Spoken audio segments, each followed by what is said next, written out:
भोंदू अशोक खरात याच्या नाशिकच्या कॅनडा कॉर्नर परिसरात असलेल्या ओकस प्रॉपर्टी डीलर्स अँड डेव्हलपर्सच्या कार्यालयामध्ये पुन्हा एकदा आपल्याला SITचं पथक आल्याचं पाहायला मिळतंय। दरम्यान या ठिकाणी जे सील लावण्यात आलेलं होतं ते देखील पुन्हा एकदा काढण्यात आलेलं आहे आणि आतमध्ये SITच्या पथकामार्फत आपल्याला तपास सुरू असल्याचं पाहायला मिळतंय।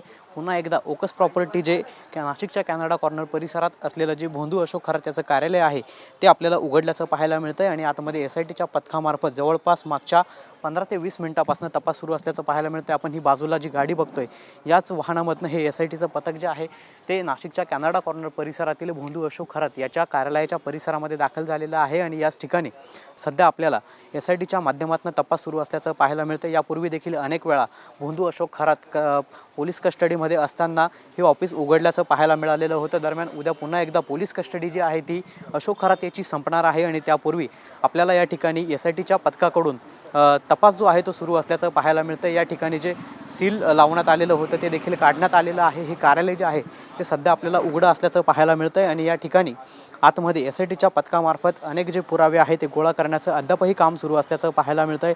दरम्यान आज अनेक जे भोंदू अशोक खरात याच्या प्रकरणांशी संबंधित जे आर्थिक व्यवहार आहेत ते SITकडे गेल्याची माहिती मिळालेली आहे। या संपूर्ण आर्थिक व्यवहारांचा तपास जो आहे तो EDच्या माध्यमातून केला जाणार आहे। मात्र या ठिकाणी जर आपण बघितलं तर महिला लैंगिक अत्याचार असेल, त्याचबरोबर फसवणूक असेल, या जादूटोणा असेल, या संपूर्ण गोष्टींचा तपास जो आहे तो SITच्या पथकामार्फत सुरू आहे आणि उद्या भोंदू अशोक खरात याला पोलीस कस्टडीतून कोर्टात हजर केले जाणार आहे। त्यापूर्वीच या काही घडामोडींना वेग आल्याचं आपल्याला एकंदरीतच या ठिकाणी पाहायला मिळतंय आणि मागच्या जवळपास 15 ते 20 मिनिटांपासून या पथकाकडनं भोंदू अशोक खरात याच्या कार्यालयामध्ये तपास सुरू असल्याचं पाहायला मिळतंय।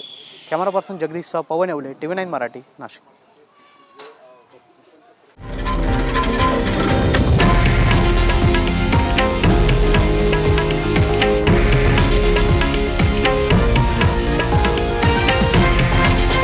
हे आहे देशातील नंबर 1 न्यूज नेटवर्क आणि आपण पाहत आहात TV9 मराठी, एकमेव।